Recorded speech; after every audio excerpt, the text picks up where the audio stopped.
창세기 41장 16절부터 요셉이 바로에게 대답하였다. 저에게는 그런 능력이 없습니다. 임금님께서 기뻐하실 대답은 하나님이 해주실 것입니다. 바로가 요셉에게 말하였다. 꿈에 내가 나일 강가에 서 있는데 살이 찌고 잘생긴 암소 7마리가 강에서 올라와서 갈밭에서 풀을 뜯었다.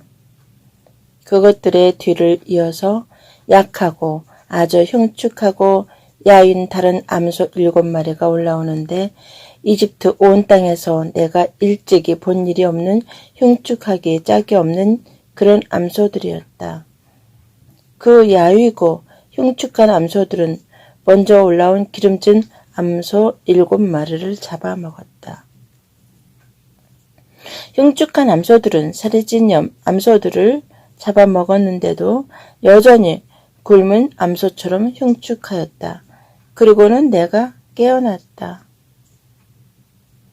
내가 또다시 꿈에 보니 한 줄기에서 자란 이삭 7개가 있는데 잘 여물고 실한 것들이었다.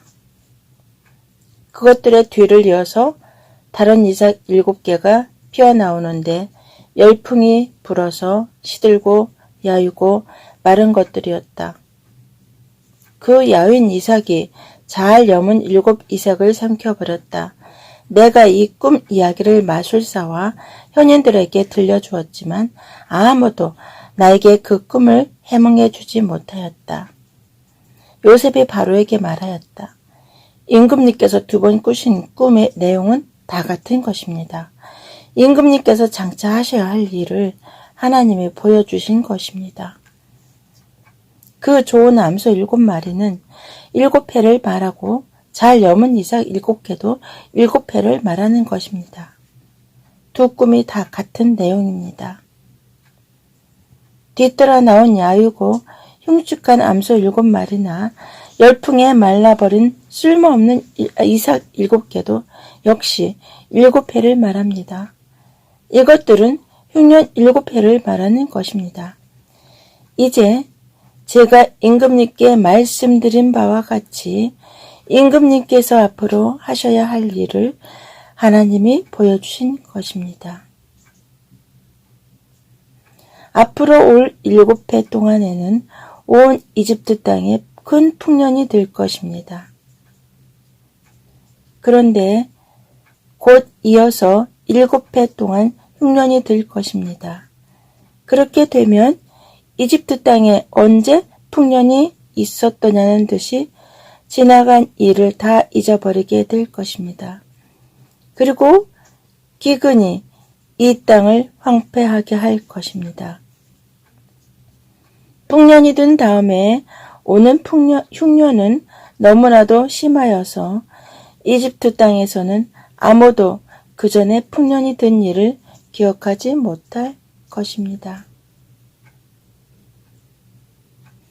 임금님께서 같은 꿈을 2번이나 거듭 꾸신 것은 하나님이 이 일을 하시기로 이미 결정하시고 그 일을 꼭 그대로 하시겠다는 것을 말씀해 주시는 것입니다.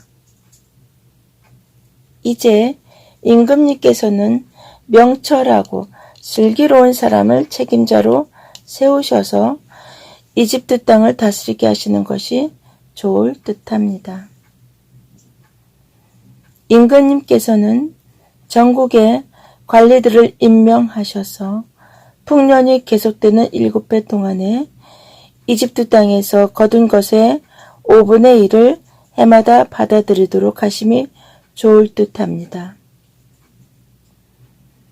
앞으로 올 풍년에 그 관리들은 온갖 먹거리를 거두어 드리고 임금님의 권한 아래 각 성읍의 곡식을 갈무리하도록 하십시오. 이 먹거리는 이집트 땅에서 7회 동안 이어갈 흉년에 대비해서 그때에 이 나라 사람들이 먹을 수 있도록 갈무리해 두셔야 합니다. 그렇게 하시면 기근이 이 나라를 망하게 하지 못할 것입니다. 바로와 모든 신하들은 이 제안을 좋게 여겼다. 바로가 신하들에게 말하였다. 하나님의 영이 함께하는 사람을 이 사람 말고 어디에서 또 찾을 수 있겠느냐. 바로가 요셉에게 말하였다.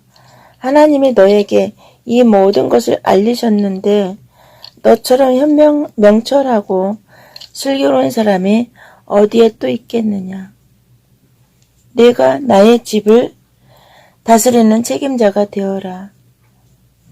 나의 모든 백성은 너의 명령을 따를 것이다. 내가 너보다 높다는 것은 내가 이 자리에 앉아 있다는 것 뿐이다. 바로가 또 요셉에게 말하였다. 내가 너를 온 이집트 땅의 총리로 세운다. 그렇게 말하면서 바로는 손가락에 끼고 있는 옥새 반지를 빼서 요셉의 손가락에 끼우고 고운 모시 옷을 입히고 금목걸이를 목에다 걸어 주었다.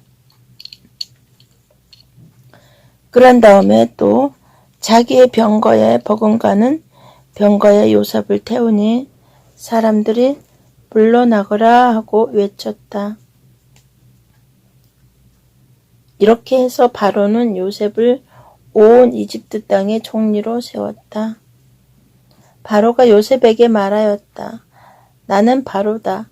이집트 온 땅에서 총리의 허락이 없이는 어느 누구도 손 하나 발 하나도 움직이지 못한다.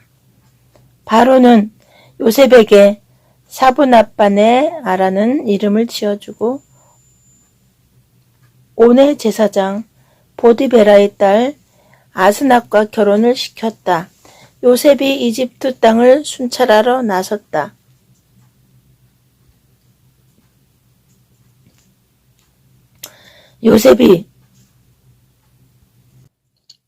요셉이 이집트 왕 바로를 섬기기 시작할 때에 그의 나이는 30살이었다. 요셉은 바로 앞에서 물러나와 이집트 온 땅을 두루다니면서 살폈다. 풍년을 이룬 7해 동안에 땅에서 생산된 것은 대단히 많았다. 요셉은 이집트 땅에서 7해 동안 이어간 풍년으로 생산된 모든 먹거리를 거두어들여 여러 성읍에 저장해 두었다. 각 성읍 근처 밭에서 나는 곡식은 각각 그 성읍에 쌓아 두었다. 요셉이 저장한 곡식의 양은 엄청나게 많아서 마치 바다의 모래와 같았다. 그 양이 셀 수 없을 만큼 많아져서 기록을 중단할 수밖에 없었다. 요셉과 온의 제사장 보디베라의 딸 아스나 사이에서 두 아들이 태어난 것은 흉년이 들기 전이었다. 요셉은 하나님의 나의 온갖 고난과 아버지 집 생각을 다 잊어버리게 하셨다 하면서 맏아들의 이름을 므낫세라고 지었다.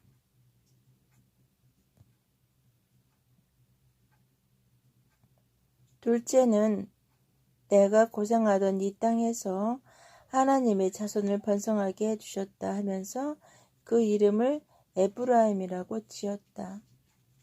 이집트 땅에서 7해 동안 이어가던 풍년이 지나니 요셉이 말한 대로 7해 동안의 흉년이 시작되었다. 온 세상에 기근이 들지 않은 나라가 없었으나 이집트 온 땅에는 아직도 먹거리가 있었다. 그러나 마침내 이집트 온 땅의 백성이 굶주림에 빠지자 그들은 바로에게 먹을 것을 달라고 부르짖었다. 바로는 이집트의 모든 백성에게 요셉에게로 가서 그가 시키는 대로 하여라 하였다.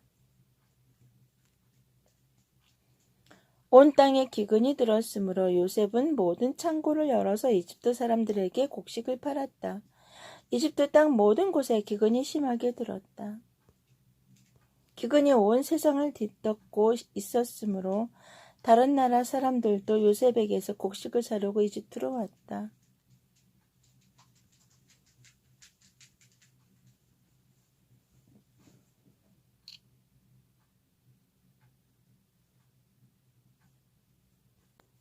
이상은 창세기 41장 16절부터 57절까지 말씀 낭송이었습니다.